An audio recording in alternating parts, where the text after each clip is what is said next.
Work and be financially rewarded. Work for a greater purpose in life. Work hard to play hard. All common recipes for success, right? Well, that's becoming less and less of a reality. I'm Malika Bilal. I'm Dan Ming. Technology and automation, corporations wielding more power than ever. This has disrupted just about all traditional models of work. If that's the current state of work, what does the future look like? And does the future of your work look bleak or bright? Here's one take. The whole machine era is coming a component at a time. Any kind of job could, in theory, be replaced by technology if you build human-level AI. Now, that, of course, may or may not be a good thing. You're simultaneously making a lot of people almost completely useless while generating a lot more wealth. It is true that a lot of these jobs will soon be redundant, and my response is good. Most work is, in fact, a waste of time already, and I think people understand that intuitively. Going to an office and doing mundane work, let's get rid of that. Let's get the machines to take over that. Let's focus on something that's more valuable. Being unemployed is not a positive thing in itself. There has to be some kind of transition point to some other form of life after that. If this keeps up, it won't be long before machines will do everything. Nobody will have work. Now that's just the impact of automation. There are a number of other aspects to also take into consideration as well. Corporations are increasingly setting up new systems within existing systems. Apps for services, we all use them. What's the future of people who work through them? The gig economy, or the practices of subcontracting or hiring temp workers. Where are they in the conversation? Or the people who work in human touch industries like domestic work or home care. Well, today we'll explore new structures of work and who's gaining and who's losing. Joining us from Melbourne, Australia, Mia Tokumitsu is a writer and commentator. Sarah Palak, she is executive director of the Good Jobs Institute. Sarah Jaffe is the author of Necessary Trouble and a Nation Institute reporting fellow. And Palak Shah is social innovations director of the National Domestic Workers Alliance. Welcome, everybody.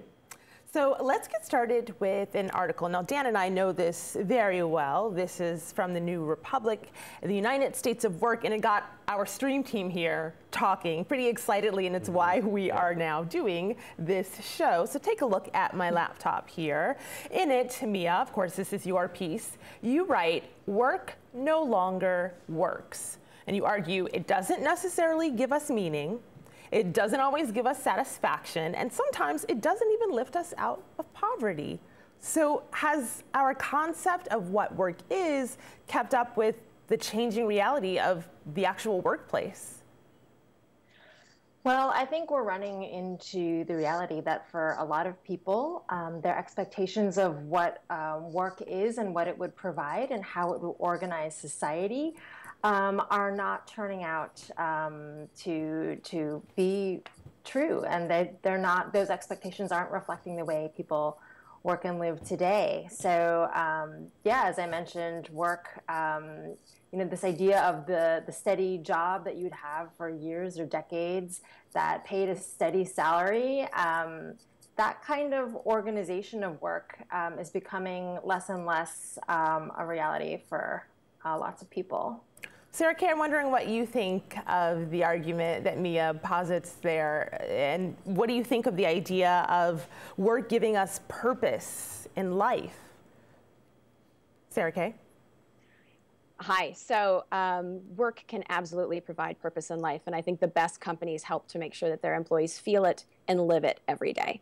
So you can find purpose in the tasks you're doing. You can find purpose. I work specifically looking at retail companies. And so if you're a frontline worker, you are every day helping people to live a better life. You're helping them find nutritious food for their families. You're helping them, get ready for a first date. You're helping them really sort of live a better life. And the best employers out there also engage their employees in making the business better and in using their creativity and their whole selves to bring ideas to companies. So purpose can absolutely be there, but companies really have to make sure that they're engaging workers and that they're finding ways that they can contribute and be productive. So Another thing that we've seen a lot of is this idea that what you do defines who you are. We got some tweets on this. Take a look at my computer. Carabay says, in the US, and I'd argue elsewhere, livelihoods and identities are tied up with work. Without work, people risk losing insurance, pensions, and other benefits aside from wages. So Sarah J., I want to ask you this.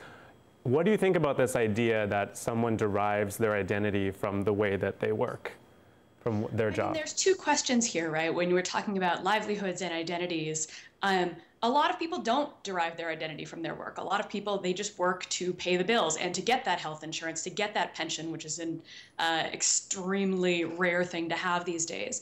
And so when we're talking about who derives their identity from their work, a certain type of worker is seen to derive their identity from work, right? A lot of people, for a lot of the jobs that I did over the course of my life, I didn't think of myself as a waiter or you know, a record store clerk. That was just what I was doing.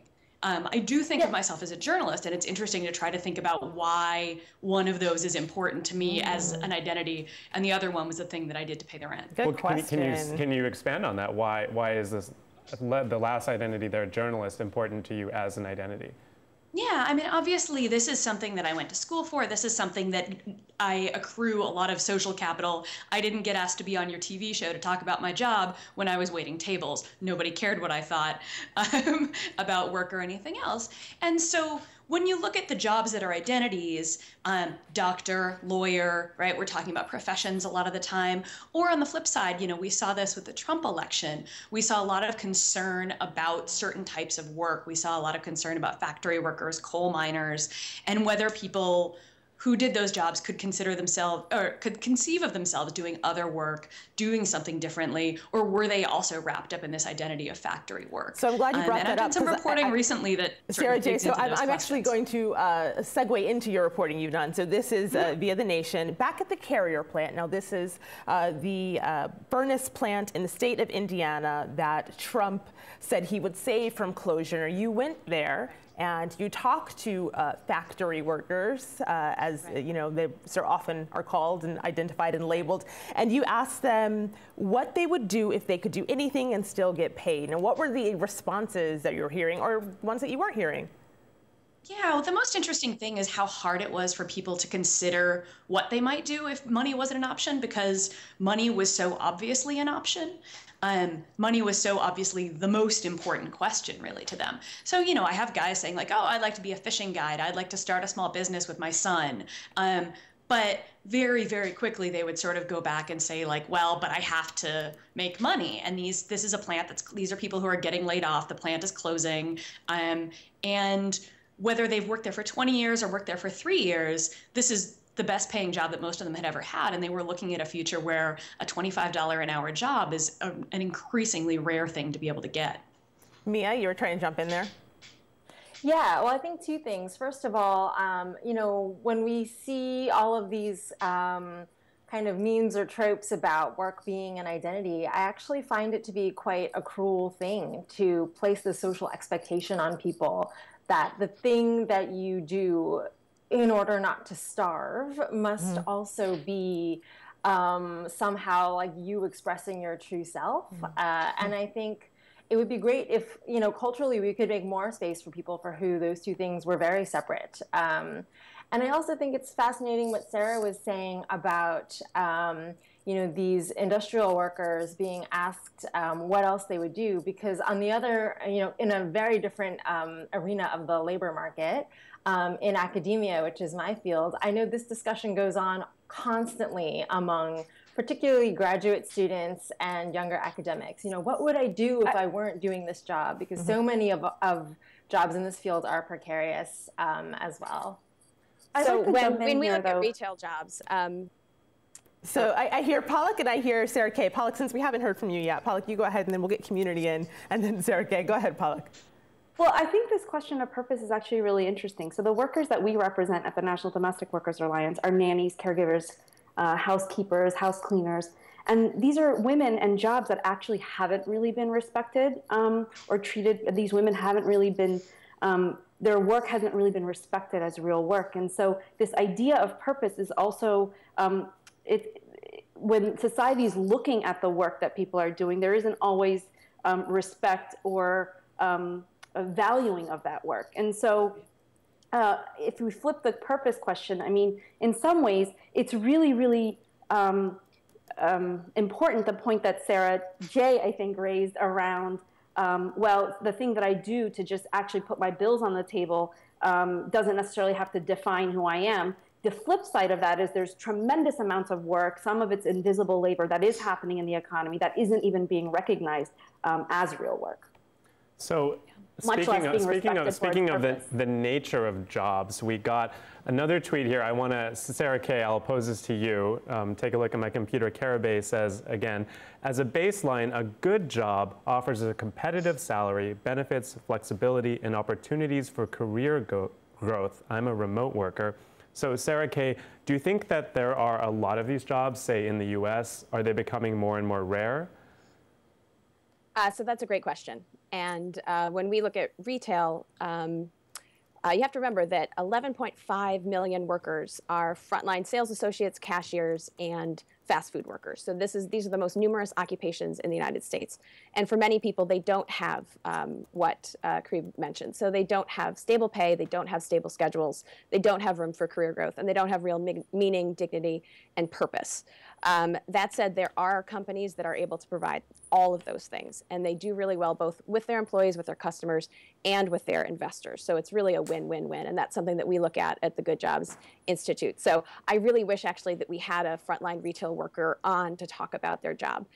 Or if we had someone from the Domestic Workers Alliance, because that work is incredibly important. So they're taking care of our parents and our children, and there's huge purpose and meaning in that. Well, Palak does represent the National Domestic Workers Alliance out of Boston, but I hear your point. No, I definitely hear your point, and it is something that, you know, we were having conversations about wanting that person too. I think part of the trouble, and when you're booking the show, and even talking to people online, is there's a hesitation to want to put yourself out there for fear of what could happen, which is partly why we're doing this show, because you don't necessarily have that space to speak your mind if you're also afraid of getting fired. But I want to shift the conversation just a little bit because this headline is one that I wanted to bring up. This is via Market Watch. Now, this chart spells out in black and white just how many jobs will be lost to robots. So we can't have this conversation without talking about automation. So I'm going to click over just so you see. Now the black here is their estimation, and it's just that. It's a prediction of jobs that will be lost to robots. Basically, retail salespeople, that is that first line. You can see just how many of those jobs will go. Sarah J., does this worry you? Should we be worried? I think every time there's a big scare story about how the robots are all coming for our jobs, there's an immediate response from some other economists who say this is not how this is going to go. And so we should really understand that these robot questions are not predictions. We can't actually see the future. It would be really cool if we could, but we can't. And what's actually going to shape how the automation question plays out, which jobs, who has those jobs, what they get paid, and how they get treated in those jobs. These are questions of power, and they're political questions. So whether or not we turn millions of people out of work with no possible solution to their life is a question that we all actually have to decide and take responsibility for. We can't just cede it to the futurists and the economists. So on that, I agree with that. I completely agree that. Yeah, so everyone agrees with that. So I'd like to bring us into a real-world example of something that's happening right now, and it has a lot of people talking, and that is Uber's push for self-driving cars. Take a look at this promotional video from Uber.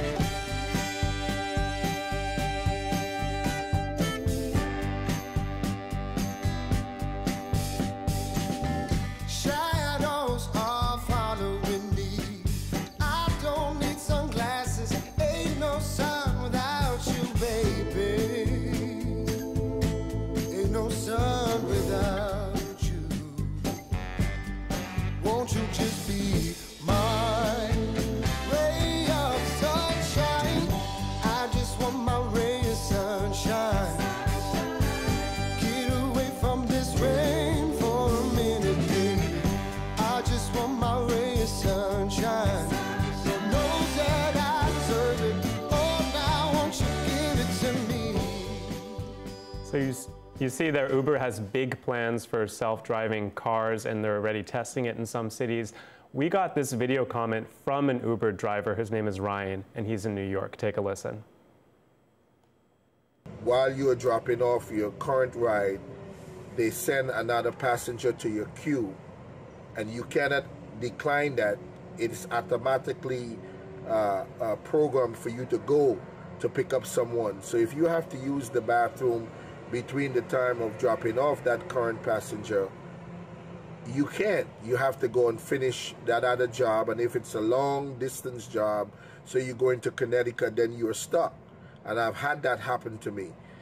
You know, that is a health issue with kidney stones, so that's a big issue for me. I think this company, in their push for automation, is betraying us, who made them the company that they are. Without us drivers, they would not be the billion-dollar company that they are. And their move to replace us is the greatest betrayal that a company has done to people who have made them who they are.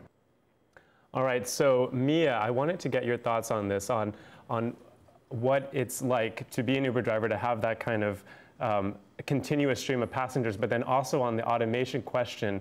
Drivers are upset about this move towards self-driving Uber cars, understandably. What do you think about that? Yeah, well, first of all, to Ryan Jacobs's point, I think his experience just illustrates another point that I brought out in my article, which is just the massive and very penetrative control that employers have over our lives, and indeed over the most intimate activities that we undertake during the day, including when and whether we can even take a bathroom break. Now, most employers don't necessarily exercise that power to such a deep and penetrative level, but they have that power. And most workers, you know, except for a few exceptions, labor under that kind of oversight, whether or not their boss chooses to exercise those powers or not. So I think that's something we all need to keep in mind. And on to the automation end, yeah, I think it's quite alarming. I mean, there's so much we can say about automation, but when it comes to transportation, I would just, I mean, there's the clear safety issue that I think, you know, everyone, whether they're in an Uber car or a driver or just a pedestrian, needs to take into account. Here in Australia, there was a horrific incident several years ago when a Qantas flight from Singapore to Perth, the computers on the plane just went haywire and the plane dipped 3 times, and the pilots struggled to get control over the plane. They landed safely, but a number of I think some of the pilots and the flight crew had PTSD and couldn't work anymore. So I think these are all, you know, just a couple of things we need to see and keep in mind. Sarah Kay? Absolutely. So I think the best even if companies, technology and I'm, again, is going back to So Sarah Kay, you go first. Go ahead. Great. So on that point, sort of going back to look at retail companies, the best companies are looking at the complementarity between people and automation, because you really, you know, right now that example of the airline really shows that you don't want to rely completely on automation all the time. And the best companies like Costco, like Trader Joe's, like Quick Trip, they're looking at the creativity, the creative thinking, the problem solving, which are the World Economic Forum's, you know, top skills for the future. That's what they're bringing out in their employees. And I think one of the things that is missing in the conversation about automation is you need frontline workers to roll out any automation in retail. So the robots aren't just going to come and wave and then sort of take everyone's jobs. You need to have really engaged frontline workers who are going to be able to help you and who can then bring even higher level customer service to folks. So I think there's a lot of nuances in automation that are worth talking about. Palak? Yeah, but even if it is true that the robots do come and take our jobs, I mean, the problem, would that really be such a bad thing? I mean, if we all could actually not work and enjoy our lives and not work around the clock for some boss somewhere. So, I mean, the problem is that we can't actually imagine a future right now where if we don't work, if without work, how will we actually make our way in the economy? That's the real problem right now. We haven't figured out a paradigm that gets beyond jobs the way that they're currently structured in order to be able to thrive and survive on this planet. So I mean, that, you know, the automation question is an interesting question, but also it's a question that's something for far off in the future. And there are certainly industries like our industry, the domestic work industry, where those jobs are not going to be automated or outsourced anytime soon. And yet these are, you know, one of the fastest growing occupation in the country, care jobs. They're poverty jobs. They're terrible jobs at this point in this country. So our assertion at the Alliance is, if we could actually pick a couple of industries where we know we aren't going to be facing immediate automation, and really invest in figuring out how we actually create conditions of work that are beneficial to all of us. If we had more time to care for each other and we didn't have to worry about figuring out how to pay the bills, that would actually be a beautiful and productive society. It's just not, we're just not structured in that way right now. So on this issue of automation, we're getting people with different responses. Take a look at my computer. Mikey tweeted in, he said, I work in customer service. Half of what we do is easily automatable, but the part where people yell at you requires a human touch. And then Jacqueline said, I'm studying library science, and I fear my career will be automated before I can retire in 45 years. So Sarah J., what do you think about this? Someone who's studying something, and they're looking at their future career and thinking it could just disappear.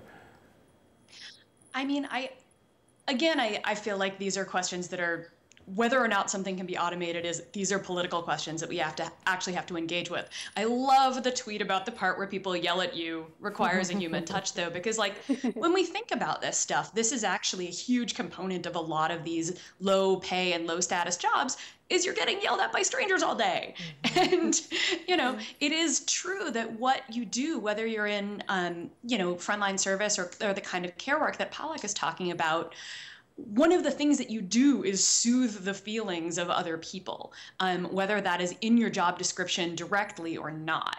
And, you know, it's funny because it's even part of my work. When I was in Indiana talking to the carrier workers, I'm talking to people who are going to be, you know, out of a job in a month. Some of those guys have been laid off since I spoke with them. And part of what I'm doing is just letting them talk and trying to process some of their feelings with them. And that is the hardest thing to automate. What we call emotional labor. That kind of thing is very, very difficult to actually have a machine do. And even with a librarian, I can see the same thing, right? The librarian, a lot of what they do is incredibly technically skilled. Maybe you could get a computer to do some of it, but also what they do is help you when you're trying to do a research project or when you're a little kid who's trying to find a new book to read. And the emotional part of that job, again, it depends on what kind of librarian you are and where you're working, but I think that that's still something that's important to people. So Mia, and technology doesn't so replace Palak and Mia both wanted to get in, but I think it would be remiss if we had this conversation without making sure we at least address the idea of whether it's automation or whether it's the gig economy, who was looking out for the workers that are left? Because even if it is automation, some of that automated services, they're not getting paid. So you go to the grocery store and someone is checking, something is checking you out, but the work is still being done. The work is still there. So who is taking care of the workers who are milling around, making sure that the machines are still working? Mia, who's taking care of the average worker? Well, I think that's ultimately up to us as workers. And I think this is the kind of, as you alluded to before, this is the key question around automation, which is that, you know, who is going to benefit from all of this labor-saving technology? Right now, it's employers and people who own the technology. So yes, you could say, well, workers are being spared some of these hazardous and tedious jobs because they've been replaced by robots. Fair. But if the flip side to that is you don't have an income anymore, that's hardly any kind of liberation or emancipation. You know, the benefit is all going to, you know, the employer, the owner who's saving those labor costs. And I think it's kind of up to the rest of us to, like, no one's going to give us, you know, the society that we want. It's up to the rest of us to kind of, you know, collectively demand how we want those, okay, all right. Audience, you heard Mia. It is up to us. We're going to continue this conversation in our post-show, stream.aljazeera.com. Just the last word from community, Dan, though. So Don just tweeted us. He said, so when will robo-hosts host the stream? Hopefully never, but we'll get an answer in the post-show, stream.aljazeera.com. We'll see you there.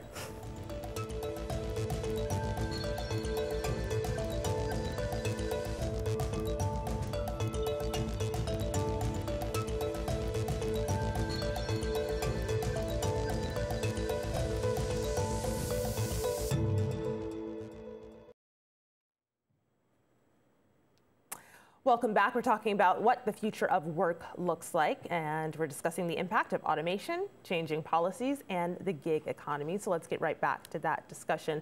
Though I did promise that we would start this discussion with an answer to Dan's tweet from Don Hott on Twitter, who said, "When will robo-hosts host this stream?" My answer was hopefully never. What was your answer? I don't know. I mean, you look at these charts and you see jobs that are going to be automated that you never would have thought. I mean, look at surgery now. Surgery is increasingly automated, and it's done with better precision sometimes than humans, so maybe some will be more accurate than us. So the robots can take Dan's job. But Sarah, I know that you were trying to get in there at the end. Sarah Palak, you were trying to get in right as we entered into the post-show. What did you want to add? Yes, so I agree with Mia. It's absolutely up to us as citizens. It's up to governments. It's up to policymakers, but it's absolutely also up to businesses to help solve this problem. So at the Good Jobs Institute, we have found that businesses that really put sort of operational excellence first can create really great jobs now that are going to, have workforces that are more agile, that are building their own skill sets, that are really able to take on any kinds of animation. And just back to the purpose question also, I just wanted to put one little anecdote out there, because I think it's important to put ourselves in the shoes of frontline workers. In 1962, JFK went to NASA to check in on what they were doing, and he saw a janitor in the hallway, and he said, "Hi, sir, I'm JFK. What are you up to?" And the janitor was mopping the floor, and he said, "Sir, I'm putting a man on the moon." And it's companies like that can create that sense of purpose all the way through, that can be, bringing in great ideas from their frontline workers, that can be creating wonderful customer service experiences that are going to be most ready for any changes that we see in automation and technology moving forward. I love anecdotes, and I like that one because I think there's so much food for thought in there. Sarah J., did you catch that? The NASA worker, or the person who works at NASA, feeling like they had a part in something a lot bigger. What do you make of that? Well, it's a wonderful statement of the work of reproductive labor. So the anecdote that I'm thinking about, the one thing that I wrote down in my notes before we got started here, was this quote from Lucy Parsons from 1886, and she said, "100 years ago, Benjamin Franklin said that 6 hours a day was enough for anyone to work, and if he was right then 2 hours a day ought to be enough now." So if she said that in 1886, then I think we should be down to like a 30-minute day. So I'm already in overtime here. But I talk about that because Lucy Parsons was, of course, key to the 8-hour day fight. And in fact, her husband was executed for his part in the 8-hour day fight. That once upon a time, labor's big unifying struggle was for shorter hours, for more time, for 8 hours for what we will. And what we're starting to see now, in a way that's really fascinating to me, is struggles about working time again. So after the minimum wage has been increased in places like San Francisco, some of the next steps, and just passed actually recently in New York, some of the next steps have been bills that regulate time and scheduling. They regulate on-call scheduling. They regulate whether your employer can change your schedule at the last minute or call you in when you weren't supposed to work and punish you if you don't do that. And so these demands around time are going to be, again, more and more important when we're looking forward to a potential future with fewer jobs. And we're already post the financial crisis in that future where we still have high unemployment. We still have, the official unemployment rate in the US is down, in part because people have dropped out of the workforce and are doing some sort of informal work to make up the difference. And so when we think about the future of work, it's going to involve these struggles around working time. So I love scheduling is hugely important. Because we actually got a video comment from somebody. She works at Papa John's, which is a pizza chain here in the U.S., and she's been involved in this fight for a Fair Work Week, it's called, in New York. Take a listen to what Chantel has to say. We in the Fight for 15, we've been fighting a long time for dignity and respect in the workplace. And this Fair Work Week bills that just got signed into law will give us respect in the workplace from our employers that we deserve and that we need. And also the access to our hours, and also 2 weeks in advance scheduling so we can have a sense of what our schedule is going to look like for the next 2 weeks going forward. And we can just have a better life and have more time with our families and our children. So Mia, can you speak to why you think it's important for employees to fight for these things, and what are the next steps in how they organize? Yeah, well, I mean, I think it's important to fight for these things because right now in the society in which we live, work, the time we spend at work literally shapes every other minute of our day. Everything we do, including, when we hold our children and when we meet with friends, is scheduled around work. So I think this is, as Sarah Jaffe said, like these issues of time are the big kind of a fight coming up ahead. This is hugely important, and we are seeing some great policy coming out of San Francisco. Seattle's got a new some workplace scheduling the law that's going to be in place in July, and UC Hastings, University of Chicago, UNC, and Gap have partnered on a really fascinating study looking at scheduling, and it's not out yet, but I encourage people to look at it because I think what you're going to find is that stable schedules are not just better for employees, but they're much better for businesses because they provide employees who are engaged, who are who really know what they're doing because they have a stable 20-hour schedule instead of sometimes being 5 hours and the next week 35. So I encourage people to look at that, but time is intensely important, both for a stable income, but also, as everyone has said, for a stable life and for the ability to find purpose outside of work. Because believe me, I know that you can find lots of wonderful purpose outside of work. Yeah, so, and I think just a quick note is that go ahead with the quick note, Mia. Also, go ahead. It's just very crucial for these people who are working for multiple employers. And I think that's going to be a really hard struggle to try to organize around, if you're working for Uber and doing an Airbnb and what have you, where you don't have like one employer kind of dictating that long-term contract. That's right. And that's really the reality of what domestic work has been for generations and what more and more the future of work is starting to look like for everybody. So as we transition to more of a gig economy, the lessons that we have learned from a group of workers, domestic workers, who have been virtually excluded from every labor law protection in this country, who've never really benefited from W-2 employment or even been able to be on the books as a contractor. Most domestic work has happened in the shadows, in the informal gray labor markets, and there's a lot to learn about the current state of domestic workers, which is not great. A quarter of workers are making below minimum wages, and you just saw the big story with about slavery in the Atlantic and the Tuzun article and the story of Lola. And so as we move forward in shaping the future of the economy, especially as technology is shaping the way that people find jobs and essentially find hours, this question about time is super important. We've been really working on outlining a comprehensive framework for what new jobs in the new economy, new work, what should guide that, and we call that the Good Work Code, to guide companies like Uber and Instacart and Handy and others around, as they're changing the way that we're working, how do we ensure that that work is good work? Now, we can all talk about a future where maybe work is decoupled from income and that you can actually have a stable life on this planet without it being associated to your labor hours. But we're not there yet, and so it's really important that we're investing today in figuring out, even as work is changing, even as work is becoming more fissured, as some people like to say, even as people are cobbling together with income with many, many jobs or gigs, that we're figuring out how to actually promote stability, even as we're kind of gaining the benefits of technology. And there are companies that are doing that. And Palak, the Good Work Code is so amazing. And the CEO of Managed by Q was just at MIT Sloan a couple of weeks ago because my colleague Zainab Tan teaches that case. And of course, Managed by Q because they've signed the code, and that's right. They clean office buildings and provide office management services. And that's often a low-wage sort of contractor work. But their CEO and their founders, they knew that they wanted to provide jobs that were stable. Again, not just for their employees, but because it was really smart for business. So turnover in the cleaning industry is huge. And when you actually pay people a good wage and give them benefits and engage them in building your business, they stay.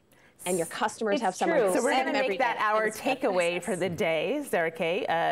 Pay a good wage and people will stay. And also, I liked what you said, Palak, earlier. How do we ensure work is good work? So all really good questions. I'll give the last word, though, to community. So we got this tweet from Damon Silvers. He works for a labor organization in the U.S., and he said, "Organize. Since Moses told Pharaoh the Hebrews were striking, working people get power when we act together. Tech doesn't change that."